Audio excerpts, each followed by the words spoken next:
Cody Haynes noticed it on a Tuesday morning, just before the sun cleared the ridge. He was out early, the way he always was, moving down the fence line with a thermos going cold in his hand. His breath came out in small clouds. The grass was still heavy with dew, and the light was flat and gray, the kind of light that makes everything look a little uncertain. That's when he saw the ox. Brutus, a 7-year-old red Hereford cross steer, broad-shouldered and trained to pull, built like a truck engine wrapped in cowhide, was standing dead still in the southwest corner of the lower pasture, not grazing, not moving toward the water trough. Just standing, with his big blocky head dropped low, staring at the same patch of ground he'd been staring at yesterday and the day before. And here was the thing that made Cody stop walking. Brutus lifted one front hoof and brought it down hard, scraped backward through the grass. Then again. 3 long strokes, deliberate as a dog trying to bury something. Then he stopped and just stood there, breathing slow, nostrils wide. Cody watched him for a full minute. Brutus ignored everything else. The other cattle, drifting toward the hay bale at the far end of the pasture, the gate creaking in the wind. Even Cody's whistle, which usually brought him around, that patch of earth was maybe 4 feet across, just dirt and fescue grass, slightly lower than the ground around it. Ordinary, as far as Cody could tell. But Brutus didn't think so, and Cody couldn't stop thinking about why. Sometimes the most important things don't announce themselves. They wait. If you're the kind of person who believes in paying attention, subscribe and stay with us. We'd love to know where in the world you're watching from. Drop your city or state in the comments below. Cody had come to the Harlan Creek property 3 years earlier, after the divorce. He'd grown up around farms, but spent his 20s doing construction estimating. Good money, no roots. After the split, with his daughter Marin just turned 9 and needing something steadier, he'd cashed out what he had and put a down payment on 42 acres in the hill country of central Kentucky. It wasn't a showplace. The back porch needed rebuilding, the barn roof had soft spots, and the land had more potential than production. But the county agent had said 2 creeks and southern exposure like they were selling points, and Cody had believed him. Cody ran a small beef operation, 6 cows and Brutus, 7 head in all, and grew hay on the upper 12 acres to cut feed costs. Brutus wasn't a beef animal, he was a working ox, trained to pull a forecart and a stone boat, and he earned his keep in ways the others didn't. He also took in contract work when the cash got thin, which was more often than he liked. Marin stayed with him every other week, during the school year, and full-time in summer, and she had made it her personal mission to name every animal on the property, including the chickens. Brutus had come with the farm. The previous owners had left him behind, which Cody had first taken as either generosity or a warning. Turned out he was both stubborn and honest. In Cody's experience, the best combination in any working animal. The ox knew the property better than Cody did, but the problem Cody was dealing with that fall had nothing to do with the ox. It had to do with water, or the lack of it.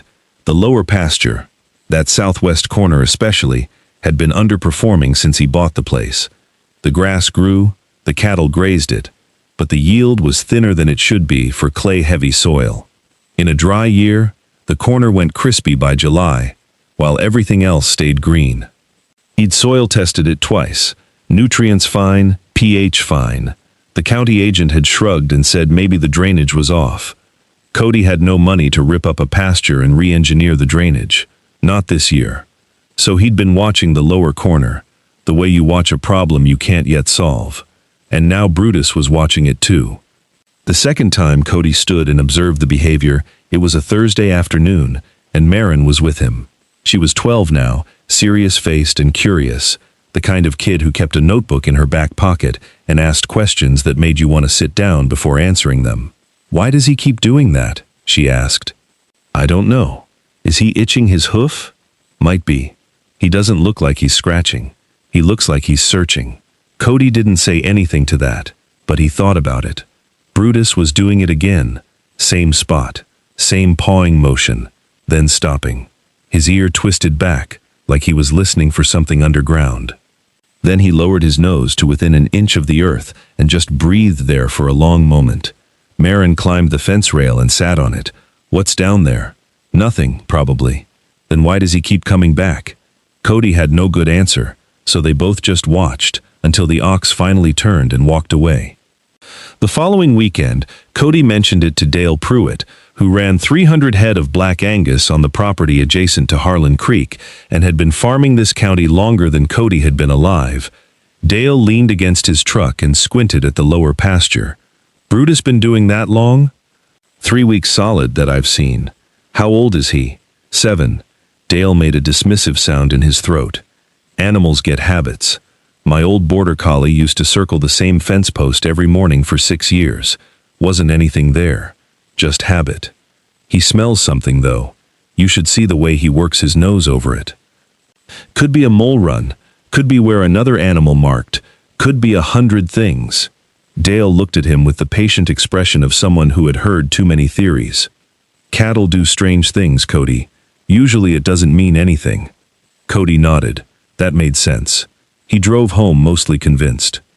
Then, the next morning, he came down to the lower pasture at first light to check the trough and found Brutus already there. Not near the trough, at the spot, head down, pawing, and this time, this was the part that bothered Cody. There was a faint hollow sound, a low, muffled resonance when the hoof struck. Cody stopped walking. He walked over to the spot, nudged Brutus aside, and stomped his own boot down on the earth. Thud. Solid. He moved 6 inches to the left, stomped again. Thud. Solid. He moved to where Brutus had been pawing. The sound was different, not hollow exactly, but not the same dense thud as the surrounding ground. More of a low, compressed tone, like knocking on the back panel of an old cabinet.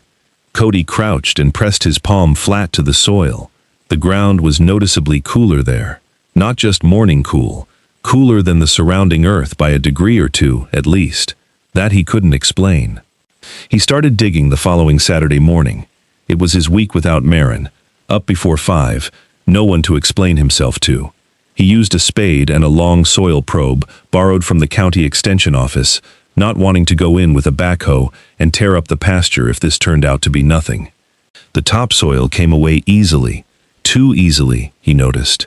It was looser than he expected, softer, as if the ground had been disturbed before, long ago, and the compaction had never fully returned to what it was in the surrounding area. At about 14 inches, the spade hit something. Not rock, not pipe, something with a different resistance, a give, then firmness. Wood that had been down for a long time. He cleared around it and exposed a plank, old-growth timber, dark with age, but solid. Another plank beside it, another beside that. He sat back on his heels.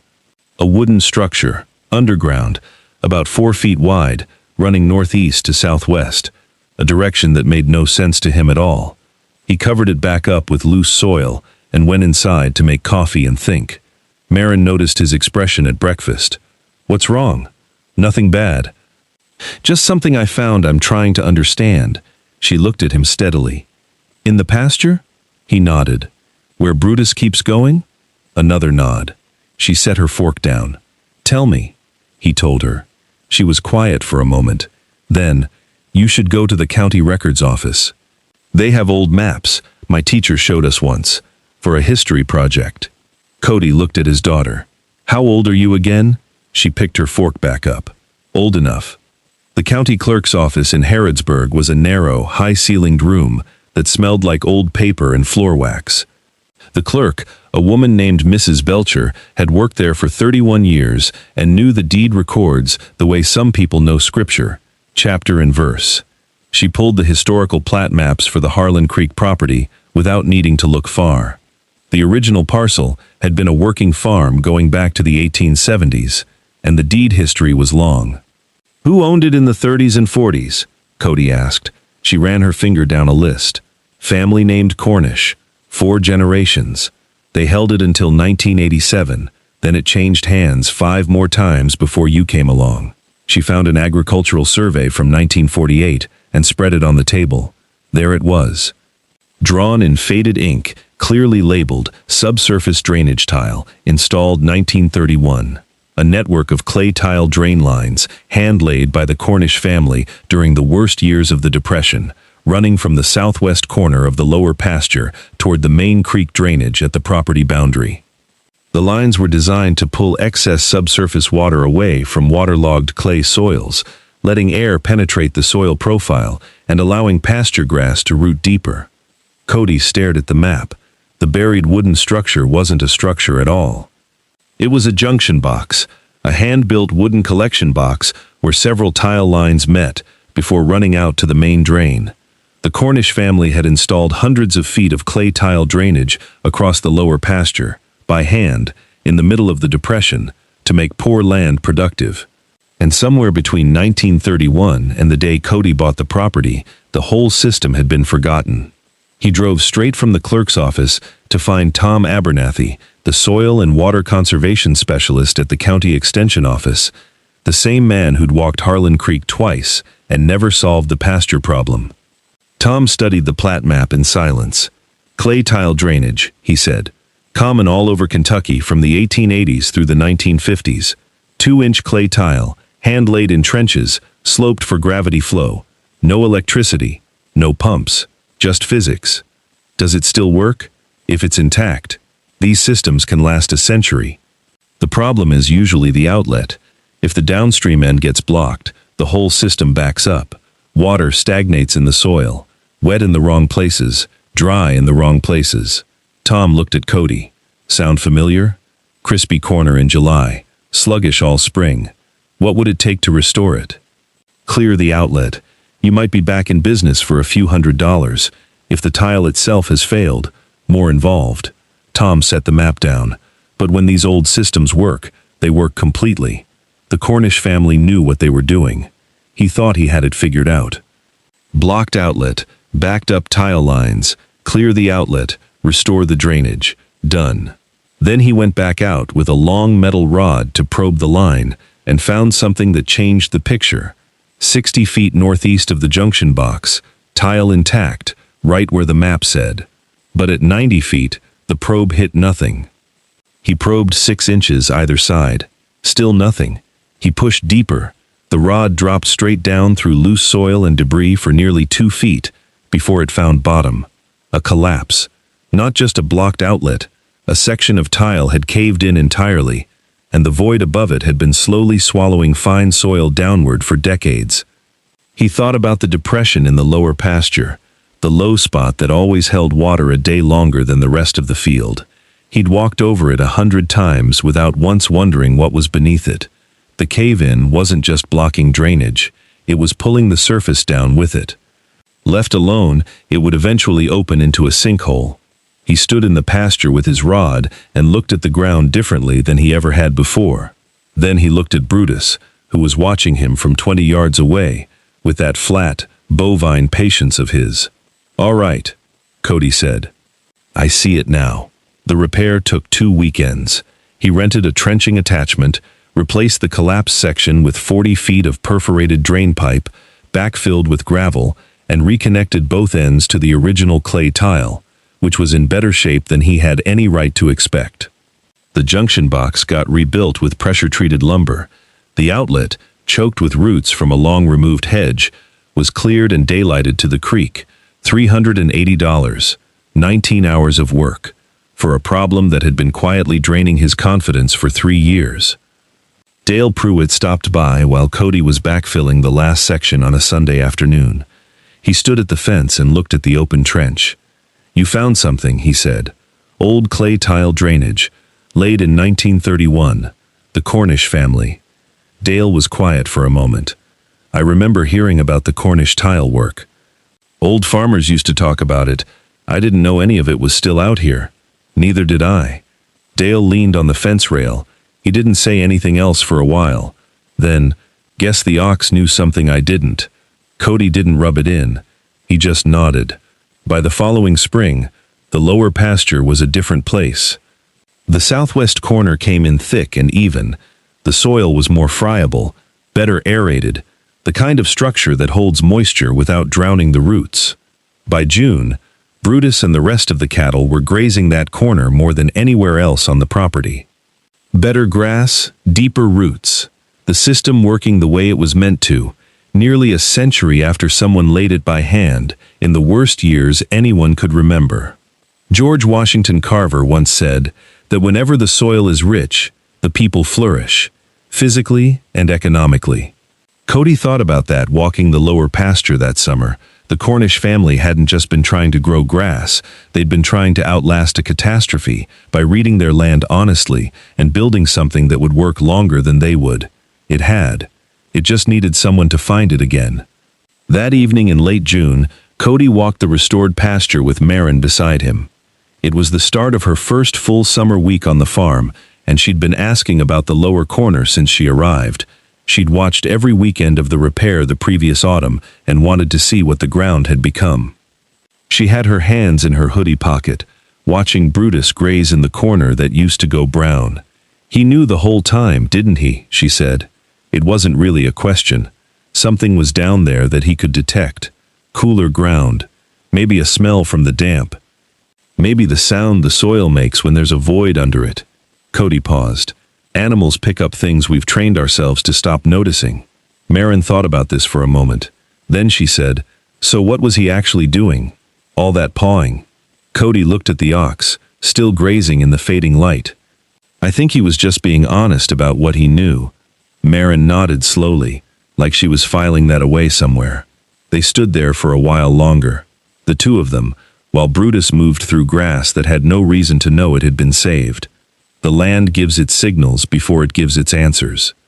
Most of the time, we're not paying attention.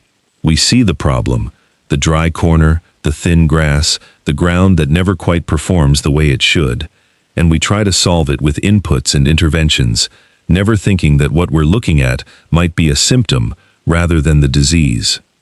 The Cornish family understood that.